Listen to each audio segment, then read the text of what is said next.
First of all, how many people here see psychiatric patients or do therapy? All right.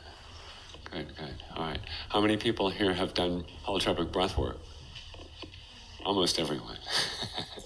How many people here have done LSD? All right. Mescaline, peyote, ayahuasca. All right. So you're all familiar with the territory, all right? So I don't need to explain any of that stuff. So just a little bit about how I got interested in this. It was all by accident. I mean, I basically was dragged into this. I did not plan any of this, okay?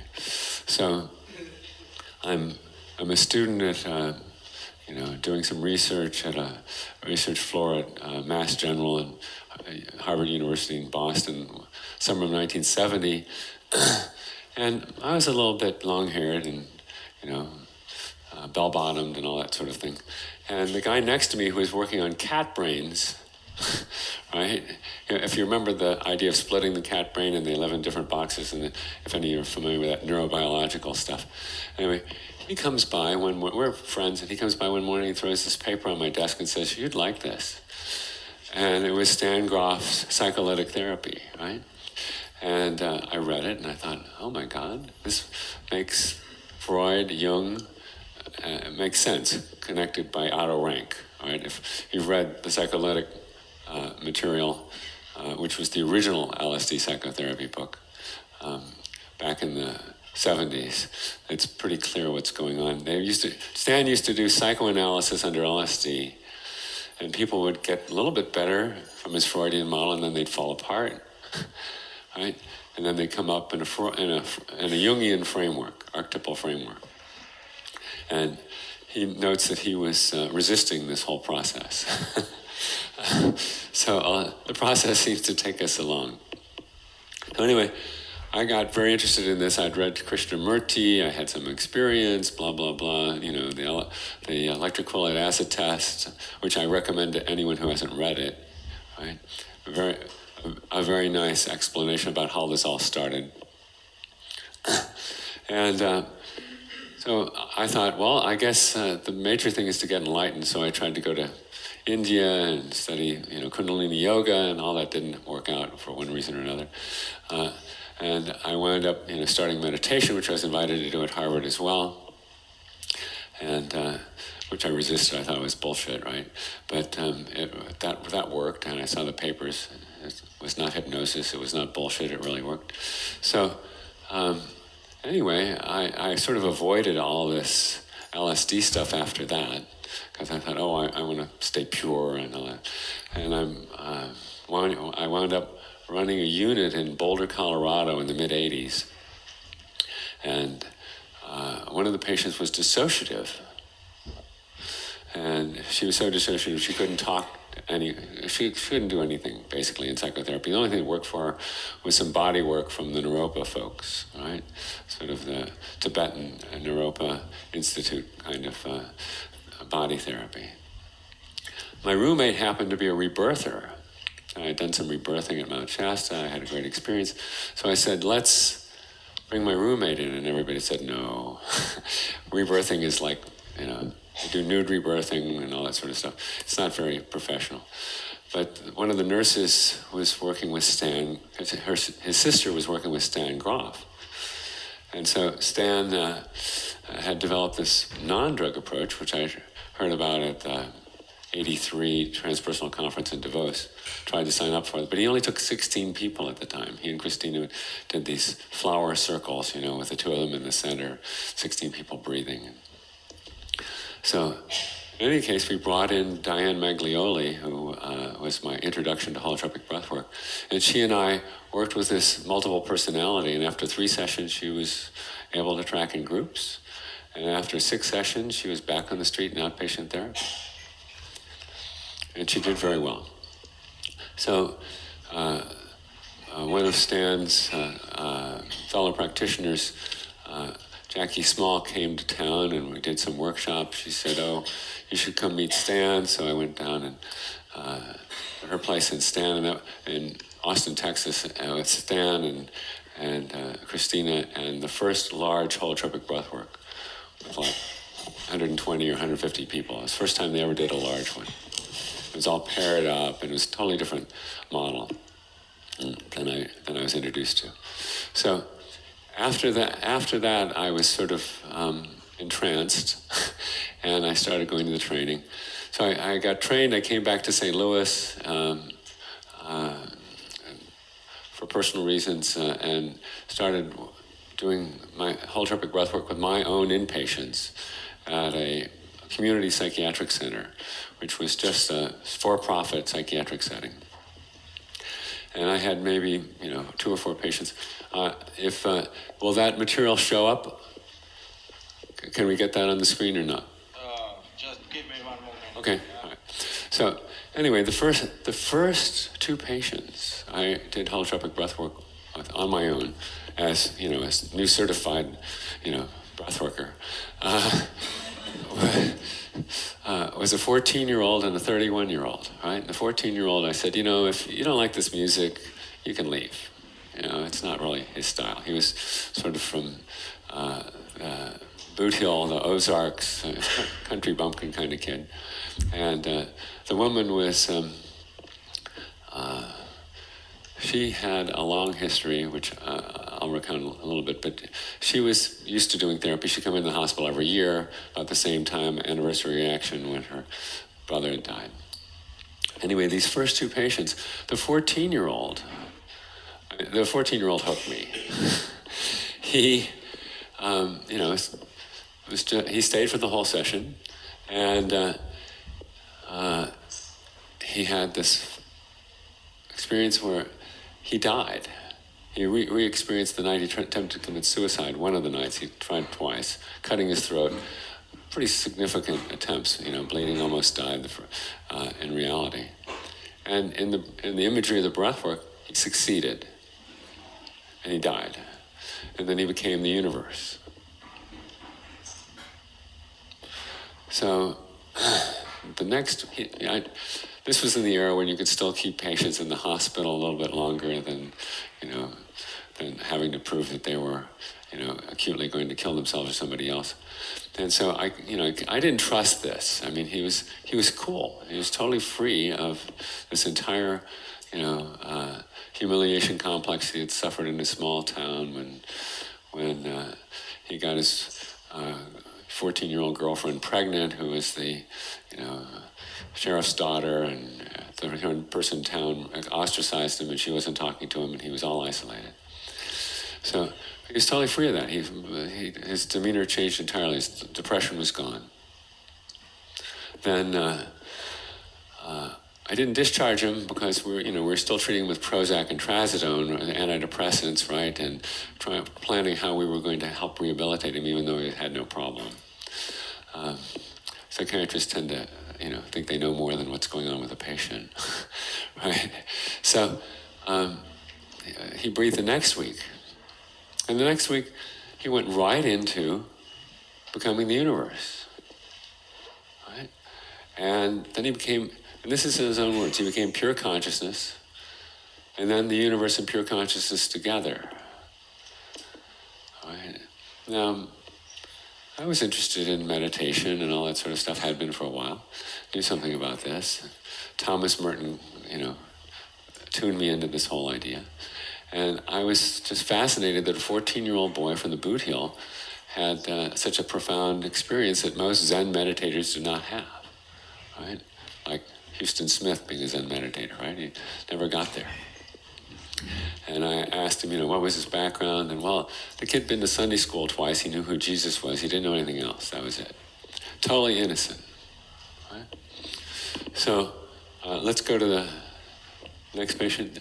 If we can slide, run it up. So the patient with him had a completely different set of experiences, right? So she was a younger woman who had a very difficult time in her childhood after Her father died when she was very young. When her mother remarried, the stepfather sexually abused her for a few years. Her main support in the family was her brother, who died in Vietnam.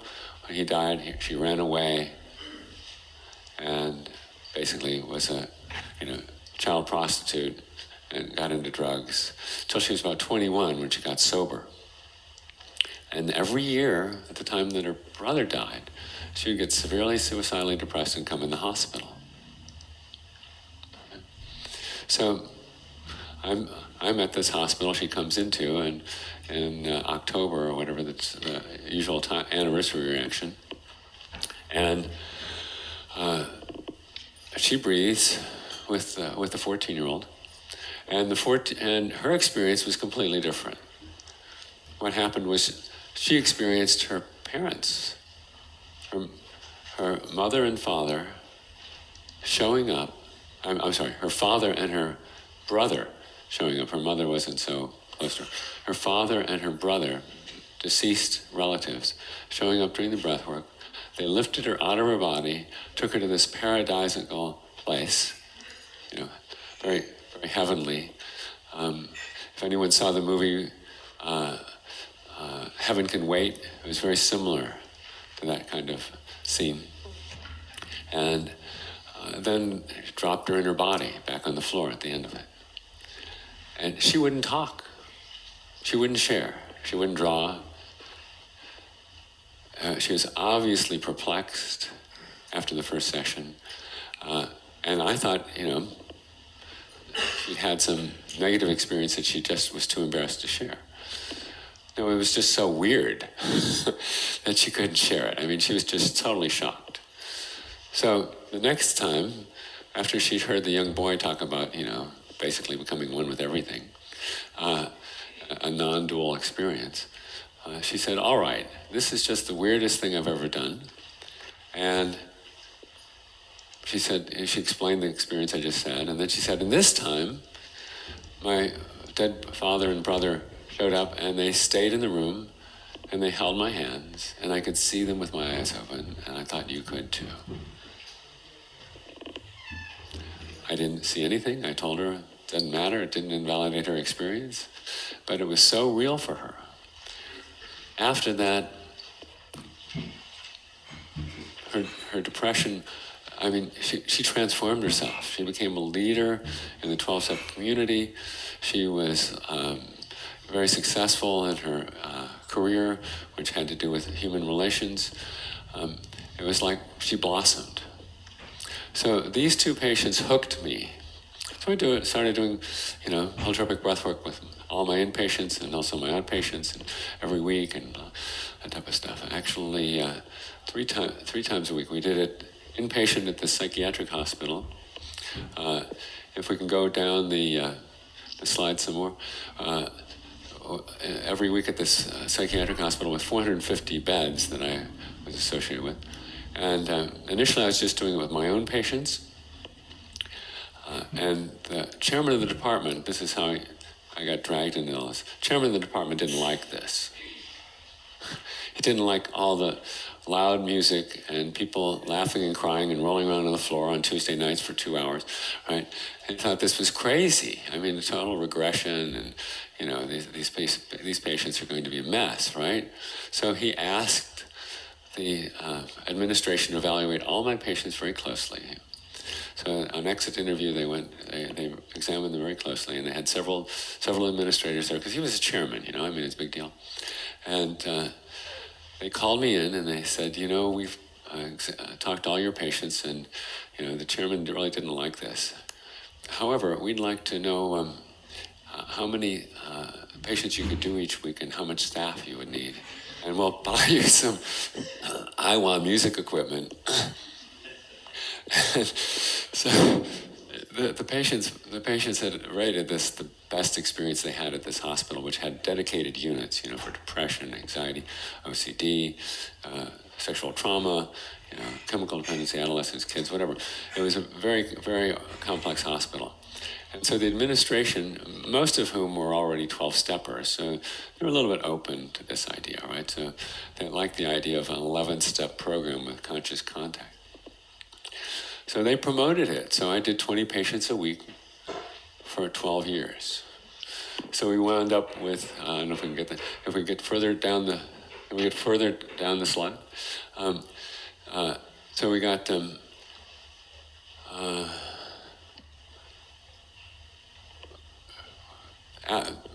I trained at Washington University in psychiatry, which is basically known as the School of Electrical and Chemical Engineering. Psychiatry, right? I mean, I would give 50 shock treatments every morning as a resident, right? Most everything was about what drug did what. You had to have data to support it. And so I came from a very biomedical model. They also happened to have the only Jungian analyst on staff you could train with your first year, which is why I went there. I had no idea what the school was all about. However, Robert Cloninger was also there. And Cloninger, if you know Robert Cloninger, he has the only biologically based transpersonal scale used in psychiatry or psychology. It's called the Temperament Character Inventory, and it has a scale of self-transcendence, which is unusual in the field of psychology. There aren't other. The self-transcendence scale is like, it's totally taken from Ken Wilber. It's totally about spiritual experiences, and most of the psychologists that study it like to slam it, right? But he has the genetics. In other words, what genomes go with each of these experiences.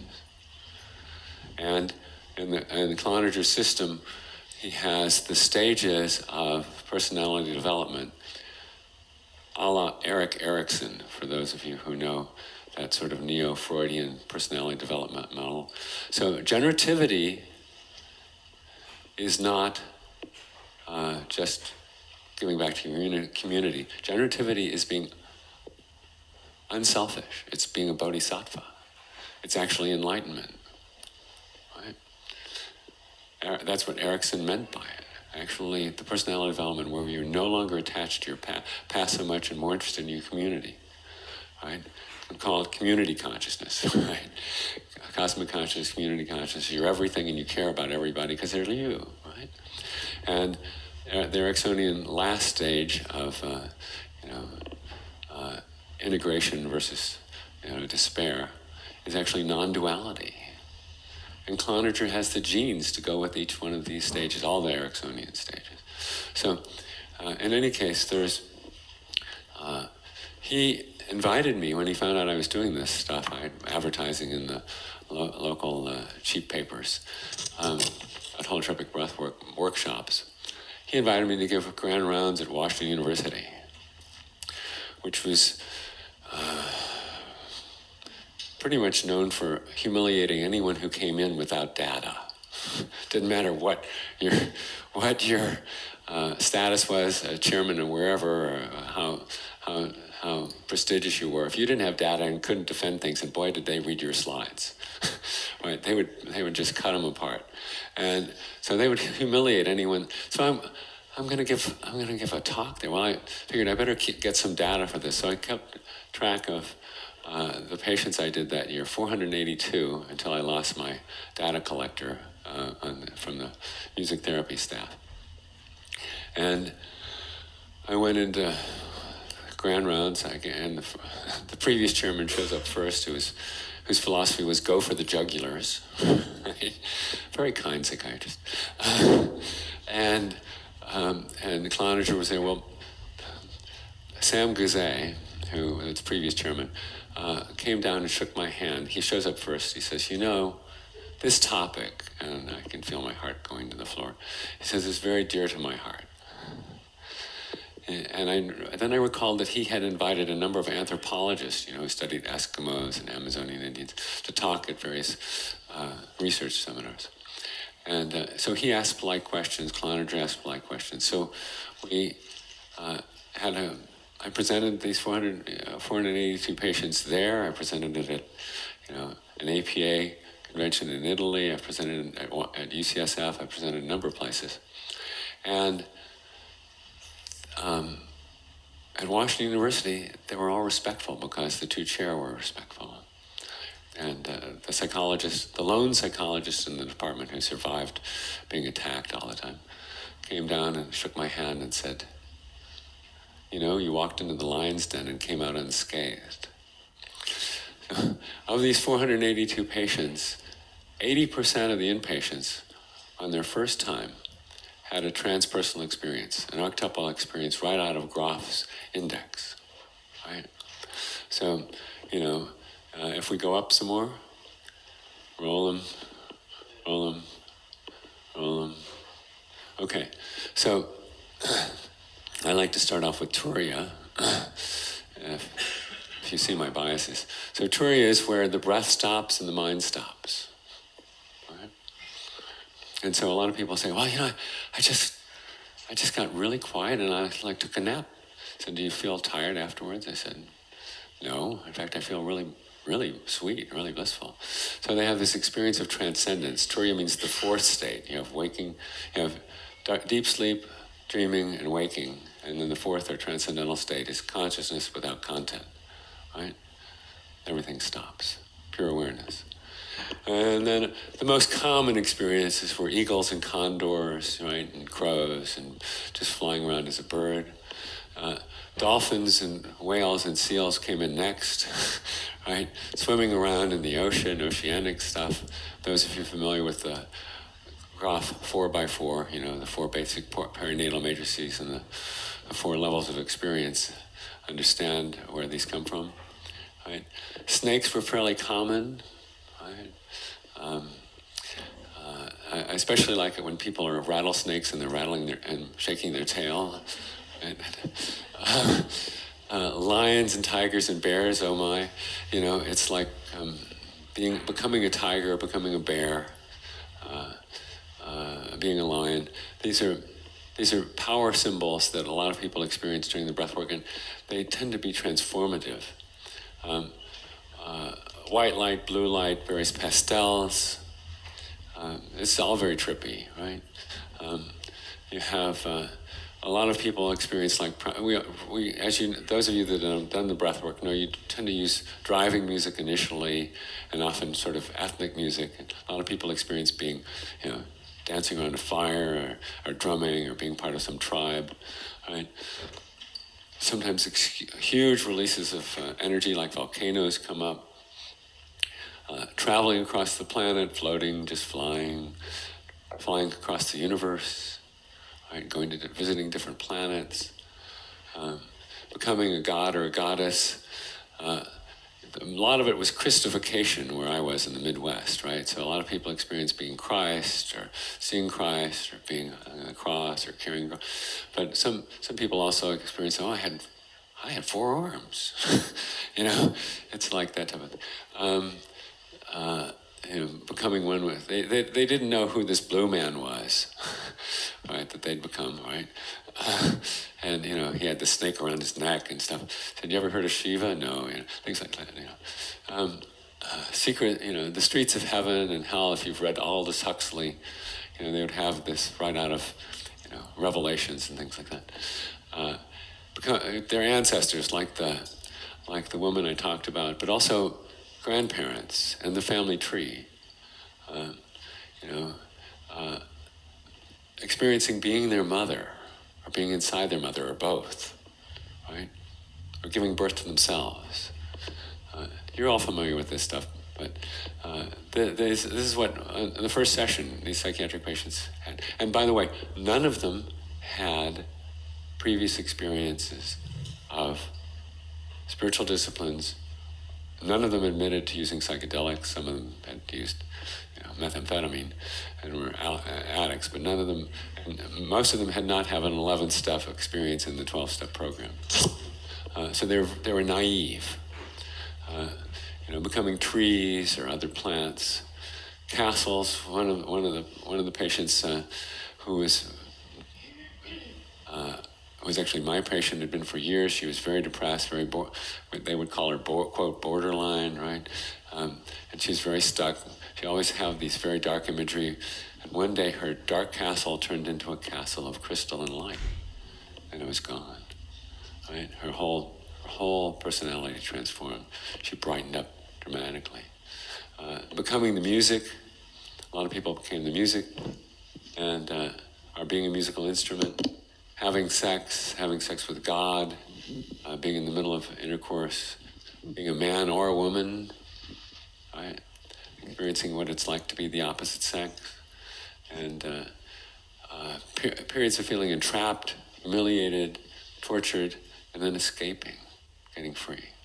Hello, and thank you for this very interesting presentation. As I told you before, I'm doing the breathwork in Egypt. Yes. And I would like to know, have you seen over time a difference in the experiences? Are there like themes, archetypal themes coming in more? Or, I mean, they are different experiences, but I mean, have you seen in changes over time? I'll give you one example from my experience. What I have noticed is that over the last 3 years, the sessions with the breathers have become extremely gentle.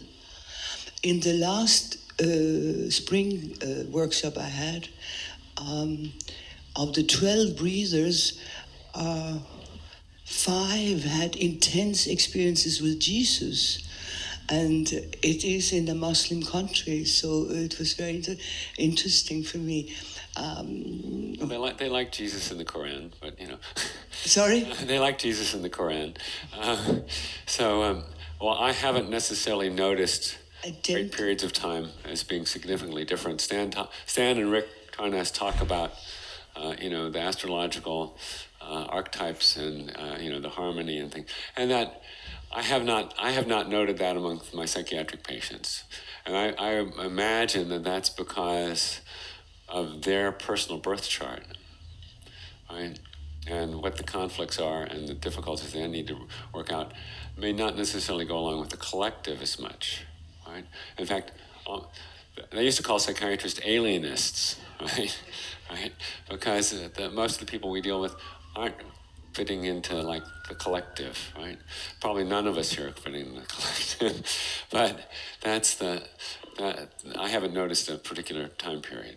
I do notice that, sometimes on a particular night, like the moon's full and it's aspected by Jupiter or whatever, then you might get, or Neptune or something, you might get a lot more blissy experiences. But I haven't noticed it in periods of time at all.